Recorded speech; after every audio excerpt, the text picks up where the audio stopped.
چنانچہ نبی علیہ السلام نے ارشاد فرمایا کہ وَاسْتَكْثِرُوا فِيهِ مِنْ 4 خصال، 4 اعمال اس مہینے میں زیادہ کرو. خصلتین ترضون بہما ربکم وخصلتین لا غناء بکم عنہما. 2 عمل تو ایسے ہیں کہ جن سے تم اپنے رب کو راضی کرو، اور 2 عمل ایسے ہیں کہ تمہیں اس کے سوا چارہ ہی نہیں، مجبوری ہے تمہاری. اللتان ترضون بہما ربکم، وہ 2 باتیں کہ جس کو ذریعے تم اپنے رب کو راضی کرو.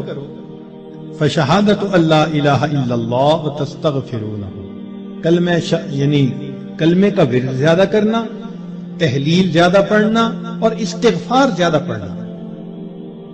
یہ 2 عمل اس مہینے میں خاص طور پر زیادہ کرنے کی ضرورت ہے، کیونکہ اللہ کے پیارے حبیب صلی اللہ علیہ وسلم نے ارشاد فرمایا، لہذا اس بات کی اہمیت دل میں اچھی طرح بٹھانی چاہیے.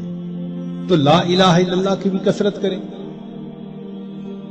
کم از کم چند 100 مرتبہ دن میں پڑھ لیا کریں، اور ہمت والے تو 1000 دفعہ 2000. ایسے لوگ ہیں ہر دن میں رمضان کے 10,000 مرتبہ تحلیل پڑھتے ہیں. اس وقت ایسے لوگ ہیں رمضان المبارک کے ہر دن میں ایک قرآن مجید کی تلاوت مکمل کرتے ہیں. نوجوان ہیں، کما رہے ہیں.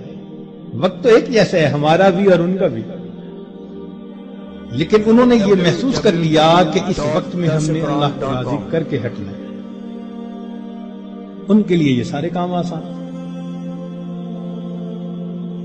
تو ہم چلو چند 100 دفعہ یا 1000 دفعہ ہی لا الہ الا اللہ کا ورد کر لیا کریں، اور اگر چلتے پھرتے عادت ڈال لیں تو سبحان اللہ کئی 1000 مرتبہ کرنا بھی آسان ہے.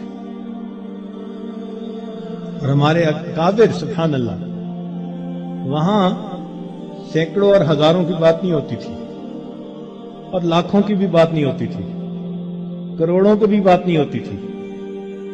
کروڑوں مرتبہ سے زیادہ دل کے اوپر لا الہ الا اللہ کی ضرب لگتی تھی، کروڑوں مرتبہ سے.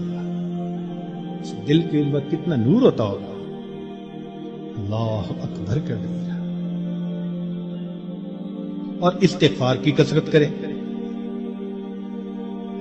اور 2 چیزیں جس کی ہمیں ضرورت ہے، ایک اللہ رب العزت سے جنت مانگیں، اور جہنم سے اللہ تعالی سے پناہ مانگیں. تو اس مہینے میں یہ دعا مانگنی چاہیے، اللہم انی اسألک الجنہ وَأَعُوذُ بِكَ مِنَ النَّارِ. اے اللہ میں جنت کا سوال کرتا ہوں اور جہنم سے اے اللہ میں پناہ مانگتا ہوں.